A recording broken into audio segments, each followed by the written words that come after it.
Hey everyone, today we're changing out some toilets. I'm going to show you a few things in case you want to do this yourself. Here are a few of the tools you'll need. It'd be good to have a bucket so that you can catch the water so it doesn't spill all over the floor.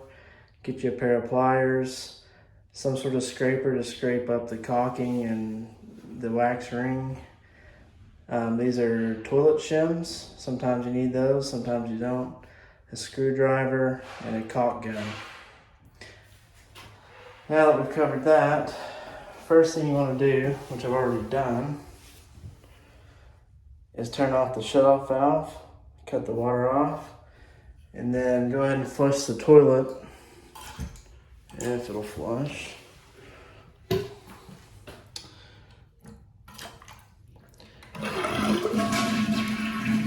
Yeah, this is definitely need to change out. Okay, you'll let the water out. You're going to want to disconnect the line here. That's the supply line. Disconnect it from the toilet. Also, you have these caps here. Let's see if we can get those off.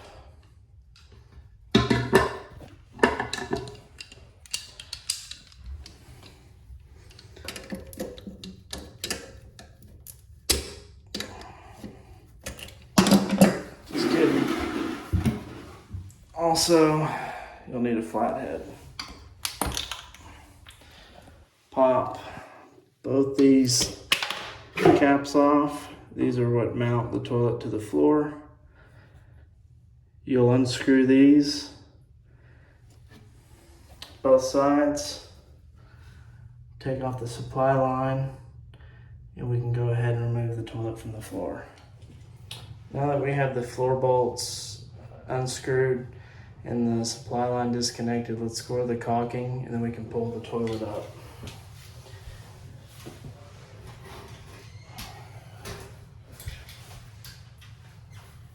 A lot of times the caulking's bad enough that you don't even have to score it.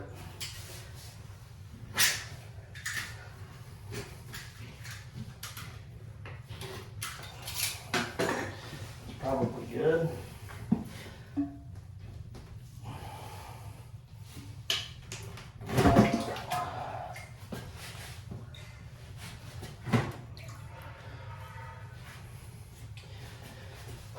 Try to be very careful that you don't spill, or try not to spill as much water as you can, or as little as you can. Also, keep the old box, keep the new box to the new toilet. Don't throw it away, because you can stick this toilet in the box and make your life a lot easier. Let's pull it up.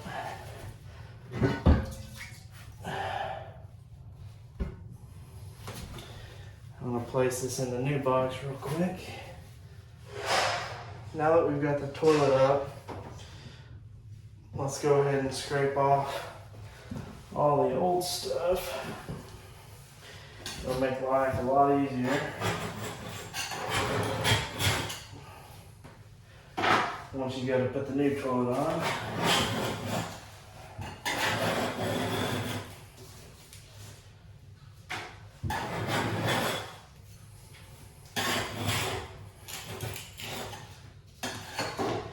Looks like they shimmed it, so let's keep some of those and use what they use.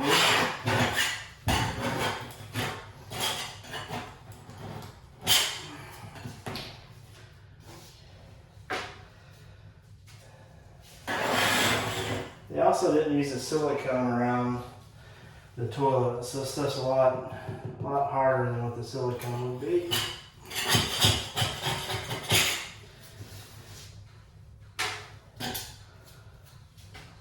Alright, you also want to pull off the old wax ring, and we'll put it in the new wax ring box. And try not to drop any down here.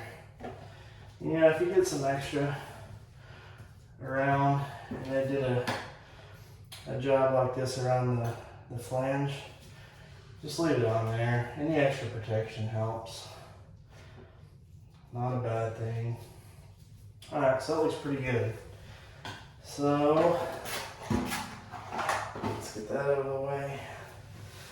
Let's go take a look at the new toilet. So I went ahead and dry fit the new toilet in place just to make sure everything fits and isn't going to be a problem.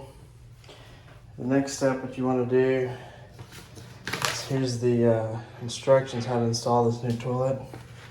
You'll want to take it, just wad it up, and throw it away. So let's get you set up right here. And we got the new wax ring.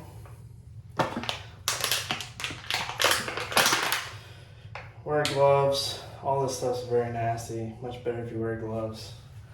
So we got the new wax ring. And I think it goes right here. I'm kidding, don't do that. No, that's just a directions joke. I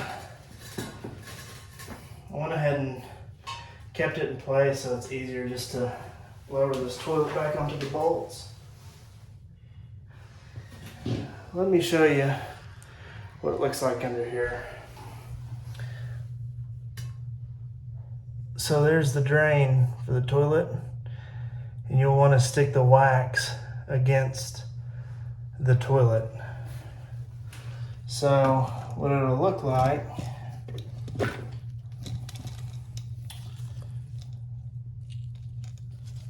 if I can get this camera not to fall, is once it sets down, this black piece will face down like that.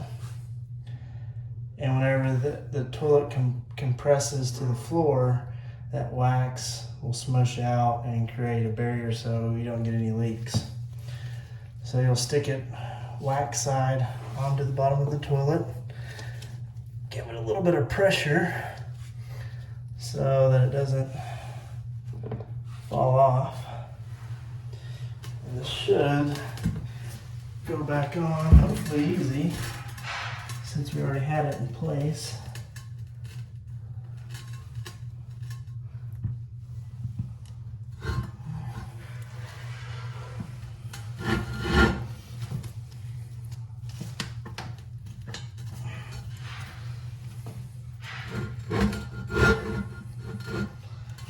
Okay. Once you get it set in place, you're going to want to push the toilet down so that it pushes that wax out. And once you get in place, make sure it's straight and everything before you push it down. Once you push it down, you don't want to move it anymore. It'll break that seal. So once you push it down, it's done. Now that we're going to have it down,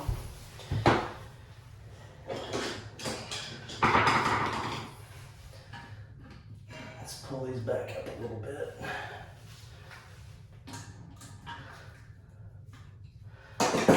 All right.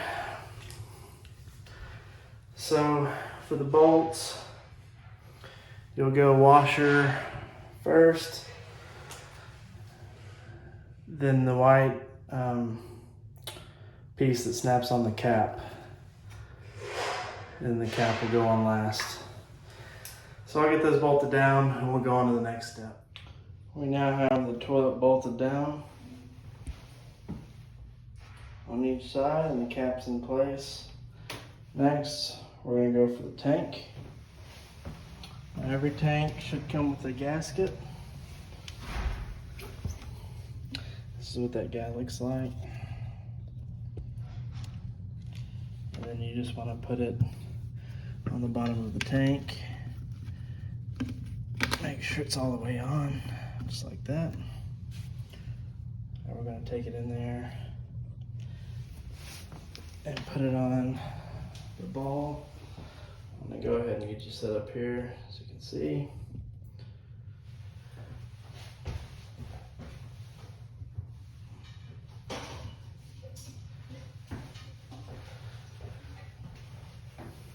So you'll just place the tank on top. It's got some holes that line up.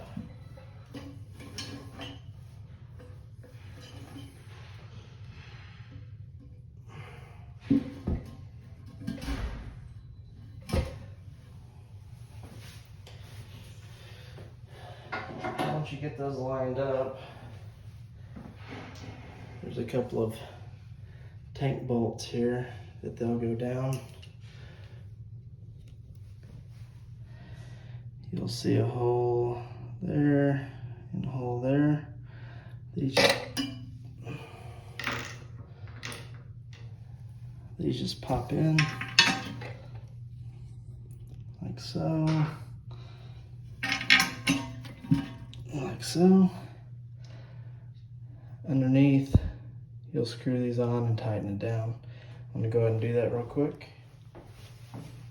Now that we have both of our tank bolts secure, let's go ahead and hook up the supply line back. It just screws right on. I'll say that.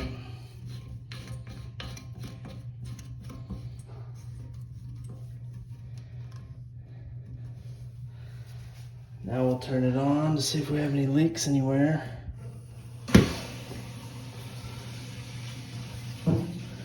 Nothing from here, so that's good.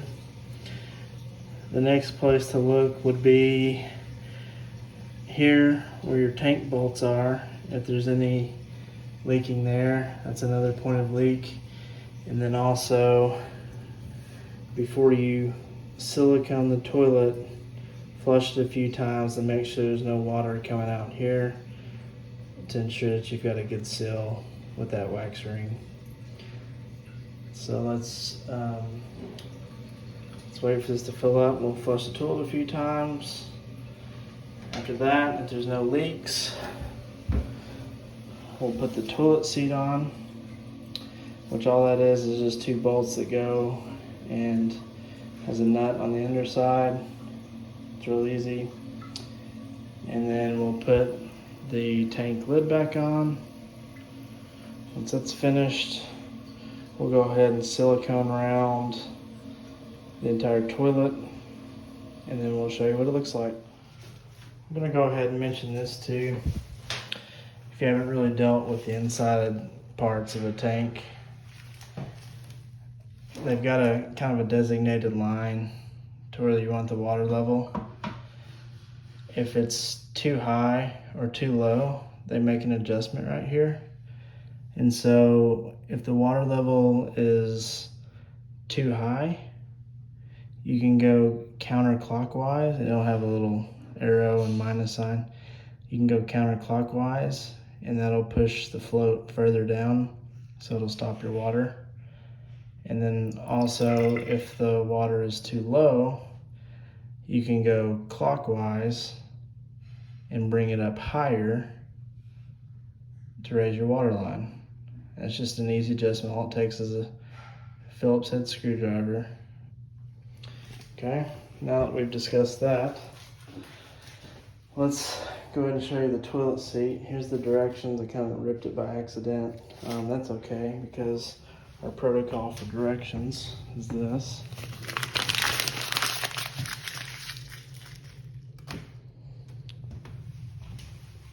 You know what I mean? So, here's the toilet seat. Let me get you set back up. So this particular one has these tabs here that you can just pop open.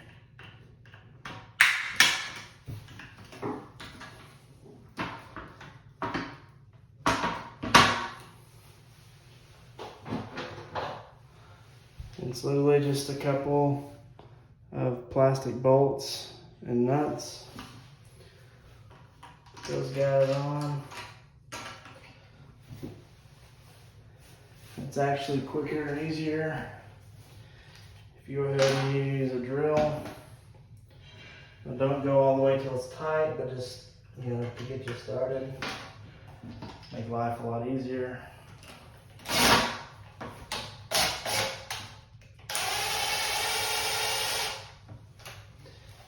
Don't tighten it all the way and strip the bolt, and you'll be pretty pissed.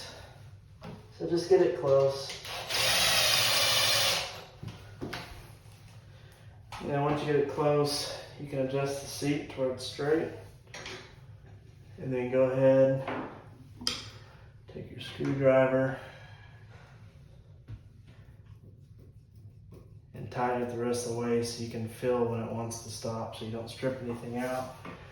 There's nothing more annoying than trying to deal with one of these stripped out plastic bolts. Pop the cap back on. There you go. Last thing we need to do is put the lid on and silicone it up, and we'll show you the end result. All right, let's take a look at the new toilet. Everything's siliconed up all the way around. Boy, she's a beaut. If you followed along and these steps helped you out, then give yourself a pat on the back because you just installed a toilet. Well done. Now don't forget to follow us on Facebook, Texas Homeworks, and on Instagram at Texas Homeworks. Don't forget to subscribe and smash that like button. As always, have a good day.